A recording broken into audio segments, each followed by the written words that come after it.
These are the condensing units, and we're over here. The home faces north for the purpose of this inspection, so we're on the west side of the structure. And we got two condensing units. This is unit number 1, and this is unit number 2. This one is 2.5 tons, and this one is 3 tons. They're properly fused. They've got the right type of insulation, and our Schrader valve caps are the correct types. So, what have we got to say about these units? I'm going to be able to start them on a day like today, but I doubt that I'm going to be able to run the air conditioner for very long, because the data I would collect would be erroneous. I couldn't collect any meaningful data by measuring. Not that it's meaningful in the first place, but that's my opinion. But anyway, the Texas Real Estate Commission says they're supposed to check for temperature differentials when the exterior ambient temperature is a certain degree, which it has not reached. So it's anyway, I can't collect any meaningful data, so we're not going to run these things for any extended period of time. And I hope I'm wrong. I hope the day warms up. We're just getting started. Nice gray day. So number 1 and number 2, there's 2 condensing units. There's 2 HVAC systems to this structure. 2.5 tons and 3 tons, properly fused, like I said. Insulation is good. Everything is good. But what about these things? Well, they're 1 year old. They're engineered on paper to last 20 years. Okay? They may last 35 years. Or they could last 7 years. But they're new. What can I say? There's no such thing as new in real estate. That's what I could say. But they're recent installations. What about these installations? Well, we've got a couple things going on here. They're not supposed to be closer to the ground than 3 inches. These foundation pads do not elevate them high enough. What else, bud? That's about it. Oh, and these units are supplied and operate on 410A refrigerant.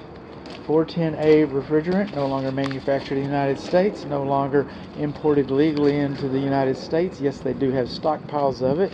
Yes, it is readily available. They no longer make parts for the system. There are some parts on the shelves, and they're allowed to sell these units, and they're allowed to sell parts for these units for as long as they remain on the shelves.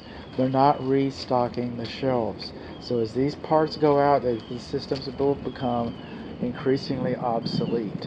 And again, they have stockpiles of the refrigerant. You take the old 410A, the old R22, they even recycle that.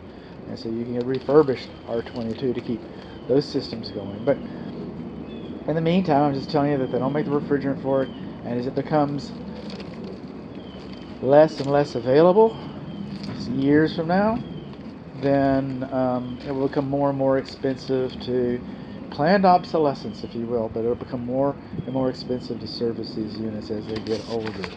So that's the type of refrigerant we have in here, and again, perfectly legal, nothing wrong with it, except the fact that they don't make it anymore. And now, within 60 days of purchase, I don't know if it's the purchase of the house or how this works, but this equipment should have been registered with the manufacturer. And doing that gives you a free extended warranty. Why? Because these things are designed to last at least 20 years. Why? Because the refrigerant is become obsolete. So they do offer, the manufacturer offers an extended warranty so they can, move these products. The extended warranty is only good if you register all of your equipment, all of your HVAC equipment, the furnace, indoor air handler, blower, evaporator coils, condensing units, fresh air induction fans. All that equipment gets registered with Linux, and they approve that it's been matched properly, and you get a free extended warranty.